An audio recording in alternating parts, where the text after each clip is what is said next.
Welcome back, guys, to another video and another podcast.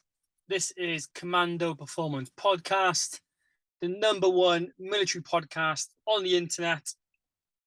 So today's podcast, we are speaking to a lad that's just finished his candidate preparation course, so the CPC for the Royal Marines. And we're basically going to have a catch-up, chat to him, see how the course went, and get his breakdown on the course.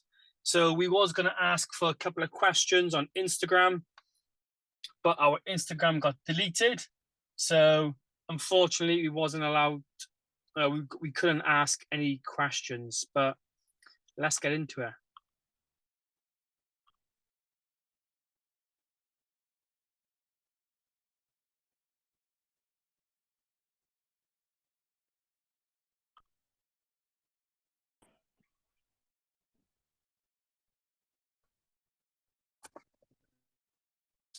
Hey, can you hear me? How's it going? Hi, mate. Yeah, you okay? Yeah, I'm good. Yeah, happy days. How's things with you? Yeah, mate, good. Just keeping the training consistent now, making sure I've got all my admin on point, keeping up to date with the AFCO, what information he sends me. And yeah, that's it really. Just make sure recovery as well. Recovery is a big one. Making sure stay mobile and stuff like that. Yeah, massively. How's the body feeling now? Is it all right? Yeah, it's not too bad now. It's definitely a shocker to the system. You know, it's different from your usual gym stuff you're running, your body weight circuits.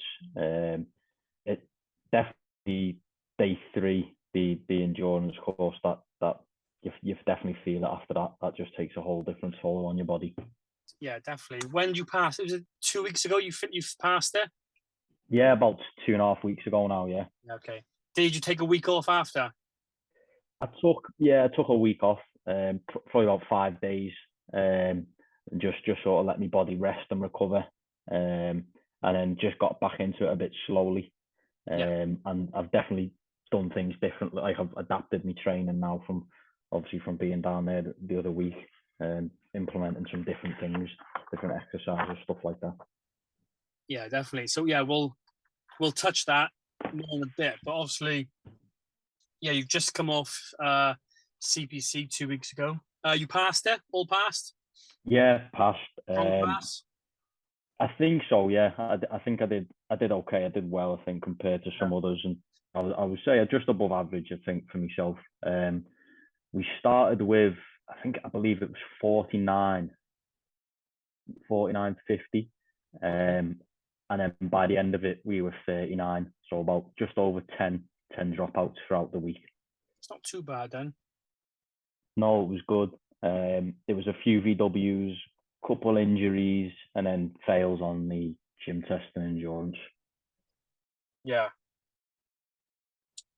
Yeah, we was gonna, like, we have been speaking on social media, and obviously our Instagram got deleted then, so I couldn't ask for questions because obviously we lost our page. Yeah, no, I've seen that. But yeah, so we've pretty much got to start over again now. Pretty fredders. But oh well, it is what it is. So yeah, before have you got a date for starting training yet? Yeah, I've got my ROP date. It's in October, so it was probably about just over 2 weeks. No, sorry, not 2 weeks. 2 months from when I passed the CPC. Okay, yeah, that's roughly the timeline they're giving lads online at the moment. Anyway, I think, 2 months. I think as well, it was because the summer leave. Okay, yeah. It's summer leave, so we've got like an extra couple of weeks there. I know some lads who were on my CPC I don't think they felt too confident. They've got things to work on, so they've booked onto the next one, which is a couple of weeks after. Yeah. Yeah, I say like some lads just get hold of the AFCO and they'll just say, put me on the next course available. Yeah, before I even realised that I had passed, I'd already got a text from my AFCO saying like congratulations, because they must send it through on some sort of admin database that you've already passed. Yeah, they probably as soon as they find out, they probably submit it all online straight away, probably. Yeah, exactly. So I think he just automatically booked me onto the next available one, which is what most lads got. Yeah, and you want to, because when you start ROP anyway, it basically goes back to like the very basics anyway. Like Yeah, yeah, exactly. as It's long just the as you fundamentals. pass, as long as you pass CPC, you're fit enough to start ROP pretty much. Yeah, yeah, Because yeah, that's why it used to be called potential Royal Marines course. yeah. The PRMC. Yeah, and now it's pretty much, if you pass that, you've got the potential to become a Royal Marine. Pretty much that's what it Exactly. was. Yeah, yeah, exactly. Because going down there, I think, I was nervous, excited. I was just nervous for the tests. I Yeah, wanted to pass them. I didn't want to fail. Um, but it was good, and a lot of lads sort of sometimes they psych themselves out. Like they think they're looking for the finished product, and they're yeah. not. Even if you're looking in the briefings through your admin and stuff like that, even the PTIs will tell you, they're just looking for potential. They're looking for that little sort of spark in your eye that says, you want to be here. Yeah, yeah, of course. And that's it. Like lads, I always get messages saying like, lads don't feel ready. I'm like, lads, you'll never feel ready. It's just one of those Yeah. things you just gotta Mm. get down there and do it. Like you'll never feel ready like for it. No, no, you won't. No. Like you can prepare and pass, like as long as you're prepared and you can pass all the tests, and then as like we'll go into it in a bit, but like the endurance course and that, it's just a mindset that is. Yeah, that's exactly what it is, because obviously it's got a bit of its physical sort of physical ability about it. You can't just pick up anyone to go and do that because it is Oh tough. yeah, But it's more physical because there was a point on that endurance course where I think we were doing a drop set of press ups, and it was like 10-9 all the way down to 1.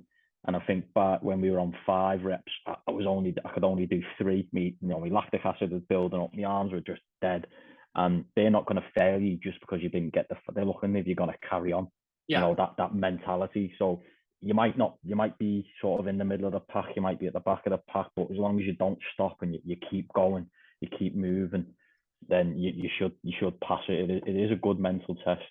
Oh yeah, definitely. And that's the thing. They're trying to break lads and quit. They're trying to get lads to quit. Yeah, exactly. And if they quit, then obviously they're not ready, or they're not willing to like they're not willing to become like a marine.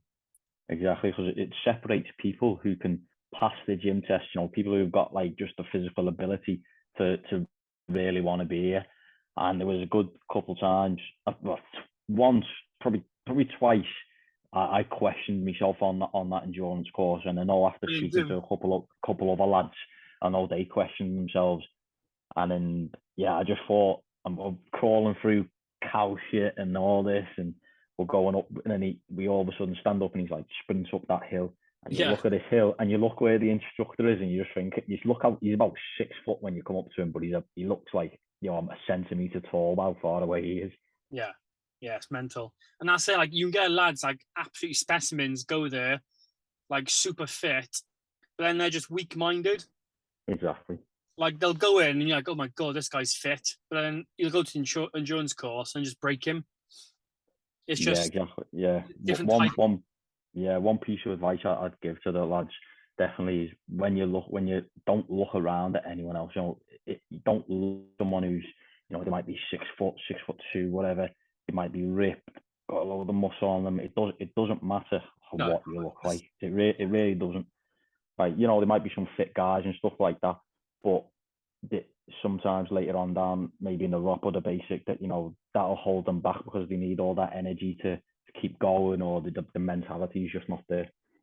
yeah, and that's it. You'll get that in recruit training. You'll get some like really small, skinny kid, and then he just won't stop. Like we had in training as well. Like we had a kid. You look at him, you're like, there's no way you're getting through this, and he's like, he got all the way through. Like, how the hell did you do that? Exactly. Yeah, it's all about like how much do you want it and how much heart have you got. Yeah, for sure. So yeah, let's get into this. So, what was training like before going down? I actually probably been training for about a good year Yeah, in this type of phys. I'd already done a bit of working out and stuff when I was younger, So I already had like some press up strength and some pull up strength. That wasn't really a big issue for me, which I know a lot of lads do struggle on that. Yeah, definitely.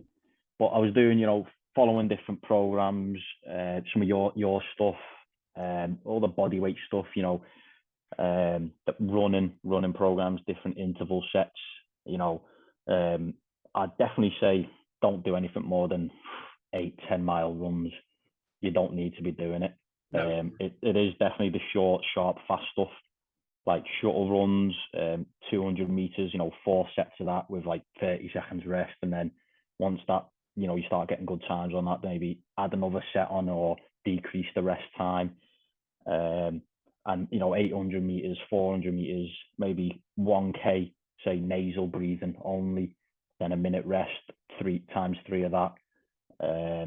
And sometimes I do just a steady 3 miler, steady 5 miles, steady 6 mile.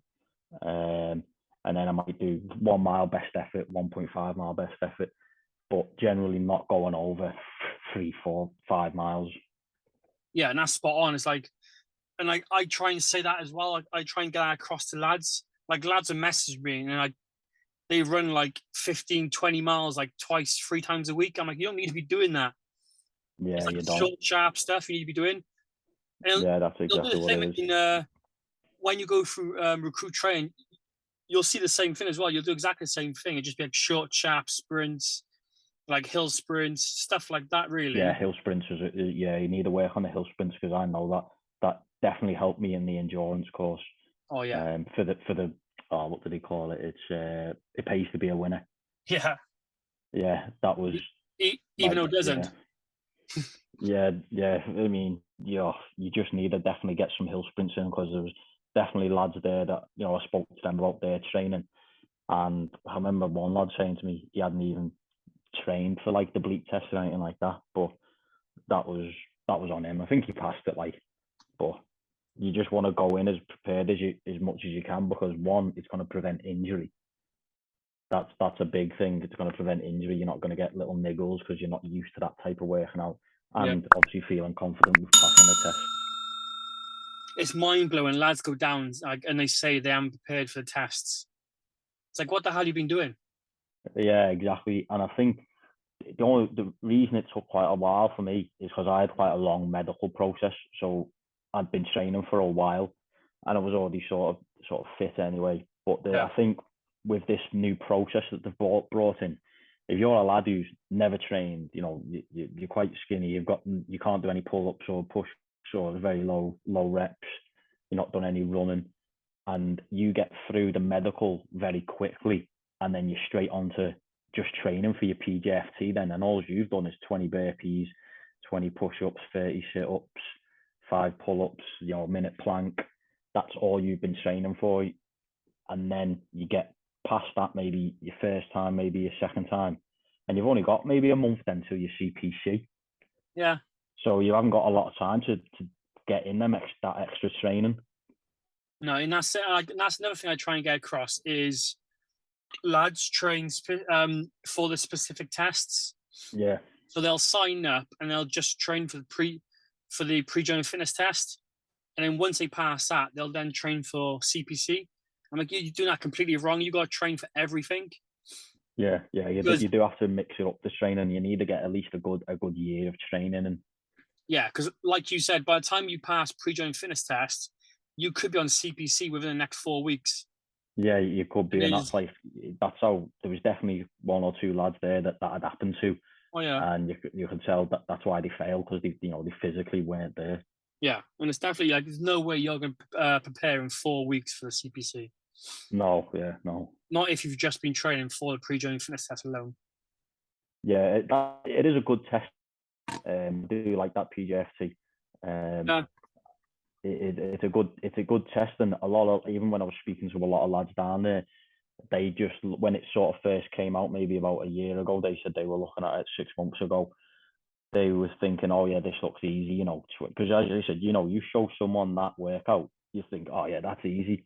But what makes it, 10 times harder is the strictness of the movements.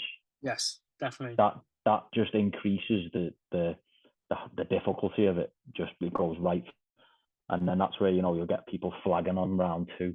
but it's just they haven't built up that sort of core strength as well. Yeah. Yeah, definitely. So yeah, day one, what was I like? Rocked up. Yeah, it was good going down on the Great. train. Yeah. Took a good like 4 hours for me to get there. But you're feeling a bit nervous. The furthest, well, depending on where you're coming from, but most, because it's quite down south, most people will be coming up from the north or something like that. Yeah. You'll see a lot of lads in suits there, and you'll just know they're there for the same reason. So you just get chatting to them on the train. That's what we did. I think Especially when you we get towards Bristol. Yeah, exactly. That's Birmingham as well, like the big stations, Birmingham, New yeah. Street, things like that. You'll just see lads in suits, and you'll just sort of congregate together, and just everyone's sort of there for the same reason you are. You've got the same sort of mindset.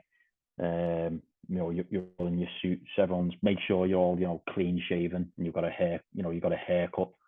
Because before I went down there, I had pretty long hair and I had a beard. So Yeah. you make sure you get that all cut off, because you want to, if you've had a job before, you've been to a physical job interview, you got to look, because that's what it is essentially. It's like a job interview for a job interview for a job interview, because you've got the PJFT, you've got the CPC, then you've got the ROP, and that's all just to get into basic training. Yeah. Yeah, definitely. But you go down there, make sure you got all your train tickets. Your AFCO will print them. Well, your AFCO will send you like a code, and you should be able to print them off from any sort of ticket machine from your local train station. Just definitely don't lose them. Even maybe like take photos of them just in case. But you go down, and we were in Normandy block. We were in. And that's one of the old blocks, if you know which block that is. Yeah. So there's about 80s in a room. For us, it was the lads who were on our train. So there's like 8-10 of us, because the trains were coming throughout the whole day. So I think we got there about 2:30, 3 o'clock. One of the instructor will come down and get you.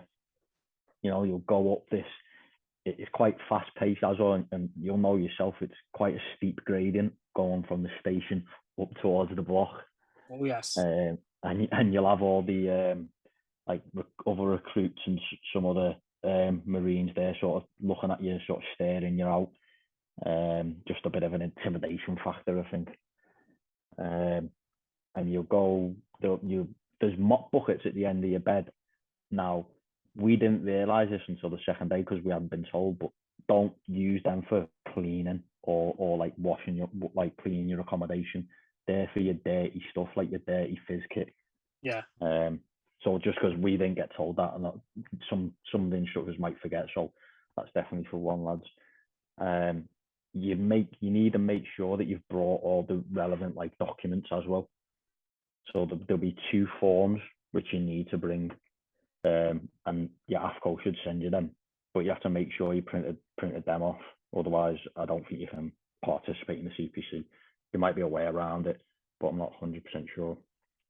Okay. So you'll unpack, you'll make your bed. You might get a little bit of a thrashing, and these are sort of constitute about 50 push-ups, maybe 100 push-ups. You'll learn very quickly. There's certain things that the instructors don't like. The staff. One of them will be things like hands in pockets. Yeah, that's a big one. That's a big one, exactly. I won't mention any of the other things, because let everyone find out a bit of a surprise. But there's things like that on that sort of level which the instructors don't like, and if they see you doing it, it'll be 50 press ups for everyone. Yep. And it'll be in the yard, and it'll be in your suits, so not the most comfortable stuff to wear, with your big long sort of pointy dress shoes on, trying to do press ups in them. And it'll be all the way down to the ground, all the way up, same big tricep press up, and you don't want any noises being made, any little girly noises, nothing like that. Just make sure your whole body's straight. Otherwise, anyone who puts their knees down, bang, you're going to have to start that 50 again. Yep, definitely. There was a lecture just a basic sort of briefing on the RMFA and sort of what they want you to get out of the course, things like that. They tell you about like the pass marks and things like that, and what time to be down there. And then later on, you'll go and collect your boots and your MTP kit, so your camouflage uniform. Yeah. One thing I would say as well, if depending on what size you are for boots, I don't know if everyone's not worn boots before, like walking boots or work boots or anything like that, go a size up. So say, for example, you're a size 9, get a size 10 boot, because you don't want any heel rubbing or anything like that when you're on the endurance course, because it'll just take the skin off. And make sure you bring thick pairs of socks for that. You go down to the galley as well later. You get lunch. The food was quite good, to be honest. I like the food. It's basic stuff, but I mean, it depends how much you're like a fussy eater you are. But when you're down there, don't think of the food as this nice flavour, some tasty stuff. It tastes okay, but it's just fuel. It's literally just fuel, and that's just your energy. Eat it, and it's just for your physical sort of well-being. Really, you need to make sure you're getting them calories in. Yeah, definitely. So day one, just admin, really. Yeah, admin basically. Yeah, and they do a little bit of a medical form.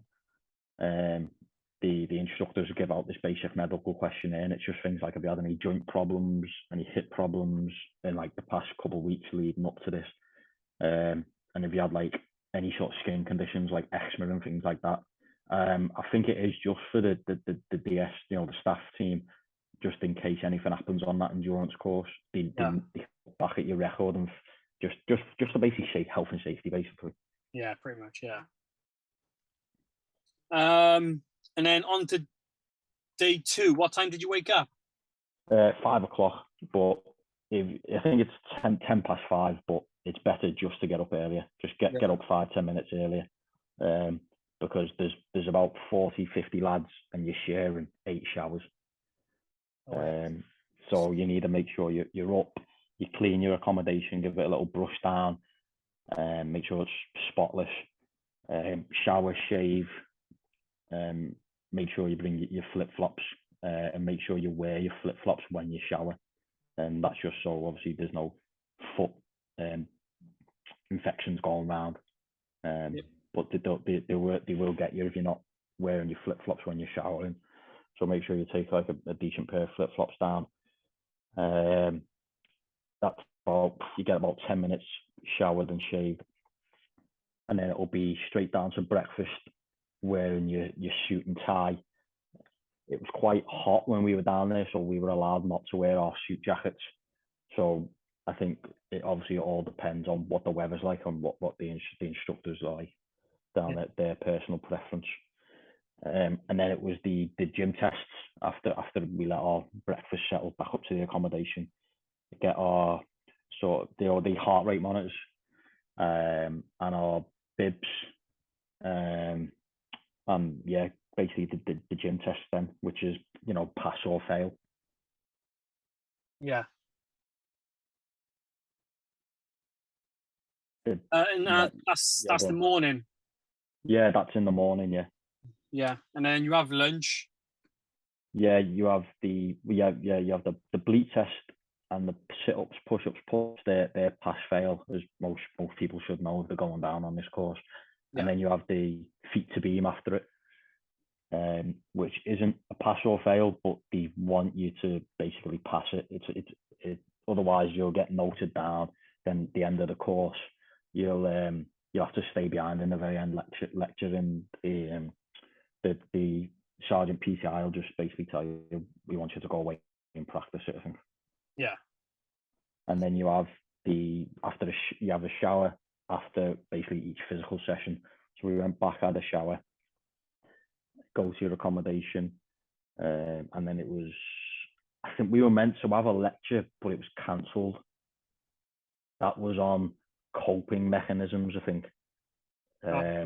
I think that was, I'm not sure exactly what it was because we didn't do it, but I think it was sort of strategies, maybe dealing with, I don't know if it was like a mental health thing or if you had like a family or stuff like that. I'm not 100% sure. And then we had the high obstacle course, which was pass or fail. That was On bottom interesting. field. Yeah, down on bottom field. That was good. It was definitely a little bit nerve wracking when you get up there. Yeah. But you've got to embrace it and just sort of like fight that sort of bit of fear, bit of nervousness, and just get on with it. Everyone passed that.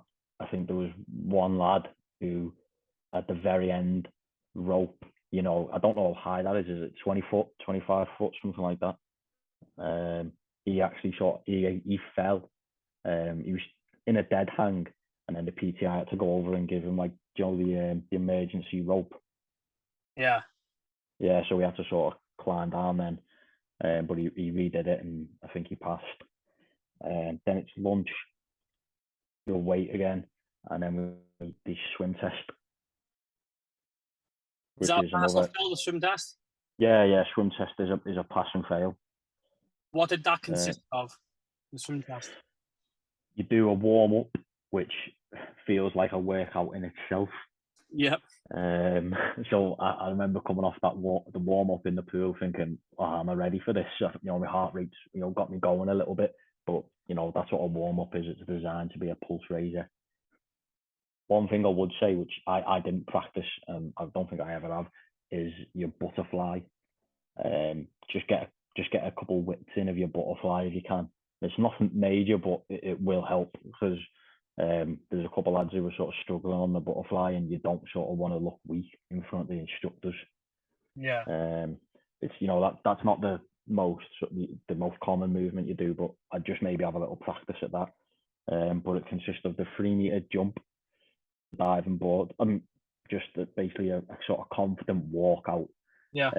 And you go you spread your arms to the side as like a star jump, and then just before you hit the water, go to like a pencil. So feet together, hands together, and then it's 2 laps around the pool, breaststroke. It's not time, but they just want to see good form. Yeah. And I know a couple lads that practice breaststroke, but they'd practice the one where your head goes under the water and you come out. Oh, Like you sort of submerge, and I don't think they're looking for that. They're looking for where you can just keep your head above the water constantly. Yeah. So that practice sort of that type of breaststroke. 2 laps around, then you come underneath sort of the underneath the diving board next to the PTI, and it's 2 minutes treading water. And then you will raise your hand, ask for permission to leave the pool, and yeah, you'll get instructed out, and then back to the go and get changed. Okay, yeah. Happy days. Not too bad then. No, it's not too bad. I think I was more nervous for it than what I think. I just sort of overthought it a little bit, but it was easy. It wasn't too bad. I mean, there was a couple of people past me on the laps around the pool, but don't let that get to you if that happens or anything like that. Just think of yourself, because they might gas themselves out, or they might get cramp, things like that. So just focus on yourself. Make sure you're doing good form, and yeah, you should be fine. But obviously practice doing 5-minute, 10-minute treading water, as many lengths as you can do without stopping. But yeah, definitely practice it, because it is a pass or fail. I've heard in the past that they have had people fail on the swim test, but we didn't have anyone fail. Yeah, I've heard like a lot of lads failing it before. Yeah. And then yeah, it's a shower after that, and then a thrashing, because I think we racked up 150 press ups. So we have to go back and do that, and then it's a Q&A with the diamonds. Okay, yeah, that's normal. Yeah. Yeah, so that was just everyone's just asking their own personal questions, stuff about how if they've got girlfriends, how did you cope with that? What was your hardest commando test? Injuries. You'll find out the questions you want answered when you go down there. Yeah. And then the endurance course. We've only got 10 minutes left, so. Yeah, no, the endurance course that was definitely the hardest thing on there. It was by far the most difficult. I think we lost 3 lads on that. Two were injuries, and I think one VW'd. He just couldn't carry on. Don't think he was mentally there. But definitely practice going on undulating terrain, through like woods and up and down hills, things like that. But it's just mental. Definitely practice hill sprints, because that'll help you on it pays to be a winner, where there'll be 4 of you sent off up the hill. First one gets there, wins. I think the last one or last 2 will be doing press ups up at the top, basically sort of adding more fizz on. It's a lot of running with circuits in it. A lot of flutter kicks.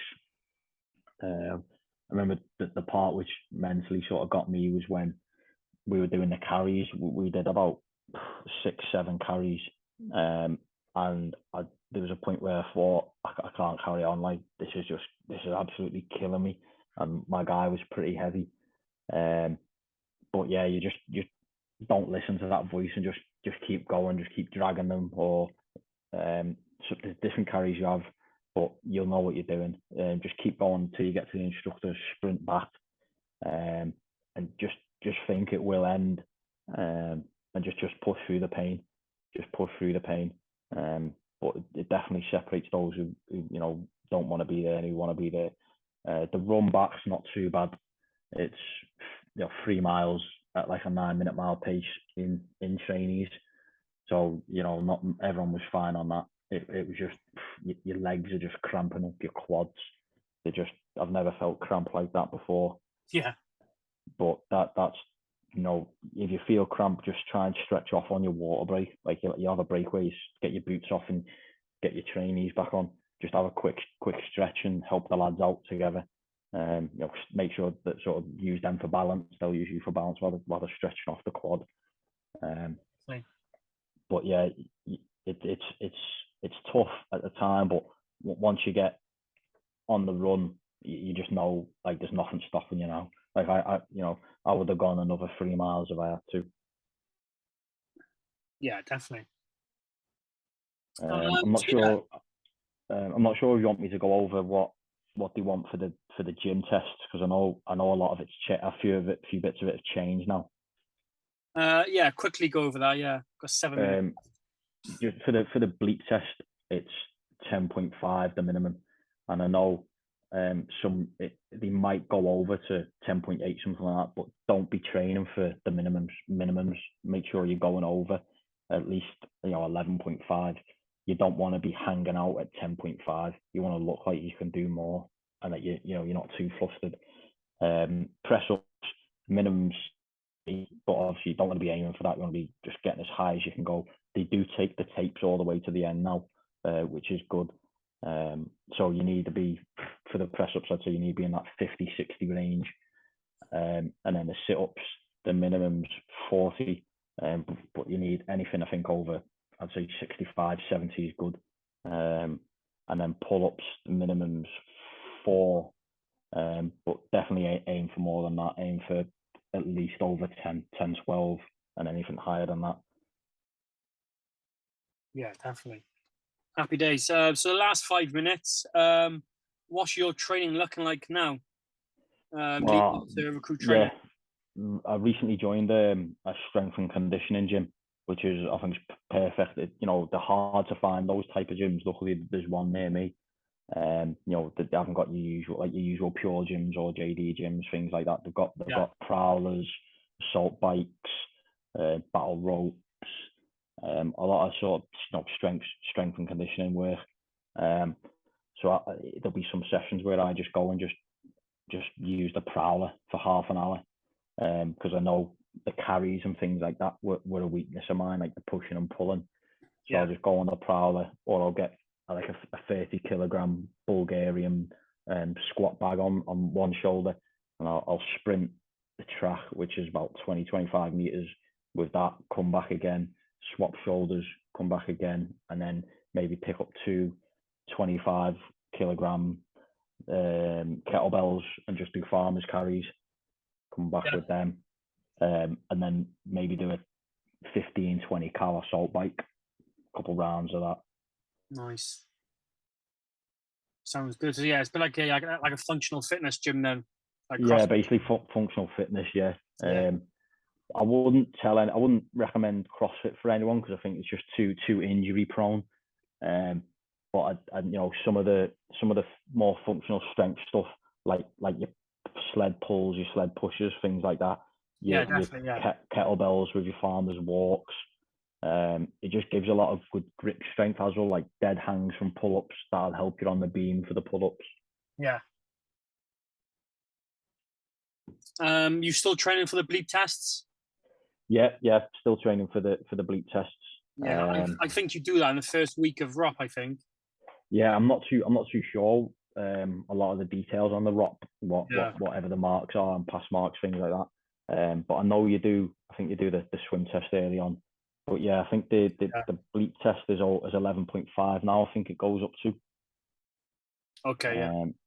So yeah, just I trained a lot of it on for the bleep test on grass, which Yeah. is a little bit slippier, and so it makes it a little bit harder because you've got to close the distance faster. Yeah. Because you've got to decelerate so that you don't slip. So I think that helped me out because then when we did it on the sports hall, it was a lot easier. Like there was no slippages and it just worked better. But I'd recommend maybe doing it on grass if it's a bit dry, things like that. Yeah, definitely. Yeah, I definitely recommend the grass. Yeah, And and even if it's yeah, just go a on. lot. It's softer as well for the body. Yeah, exactly. It's a lot softer. You don't feel that hard impact. Yeah. And I'd also recommend people if people are maxing out on the sit ups, press ups, pull ups, just play the tape again, and just keep going. Yeah, definitely. And also the PTI said this, and I think it's quite good. And I was already doing this, but do like your bleep test and then your push ups, sit ups, pull ups, and count that as sort of like a warm up round, and then go again and use those results as you sort of find as you work and set. Yeah, I see. Yeah. So you're already fatigued, and see what you can perform at when you're fatigued. Yeah. Yeah, it's not a bad idea to be fair. Yeah. Happy But no, days. that was it. I think we got our sort of results at the end. I mean, I know a couple of lads failed the bleep tests. There was no one on the swim or the high obs.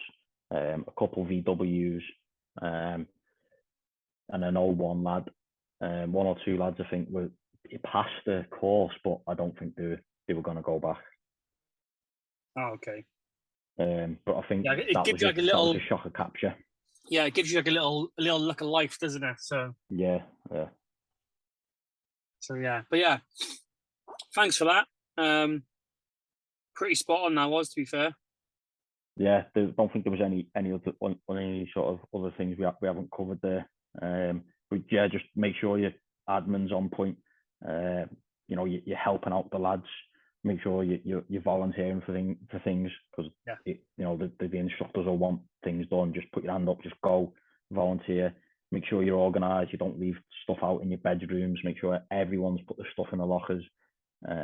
Even you just have a quick look around the beds and just help each other out, and come prepared, have the right attitude, and don't I'd say don't rub the lads up the wrong way. Don't sort of come there barking orders type thing. Because I know a few people were trying to do that, and I don't think a couple of lads liked it. Yeah, that's fair. Yeah, that's pretty sound advice, that is. Well, yeah, thanks for that. Thanks for giving me your time, and good luck in ROP then. Yeah, no, that's good, mate. Yeah. No worries. Thanks a lot. Cheers, mate. I'll see you later. Cheers. Bye bye.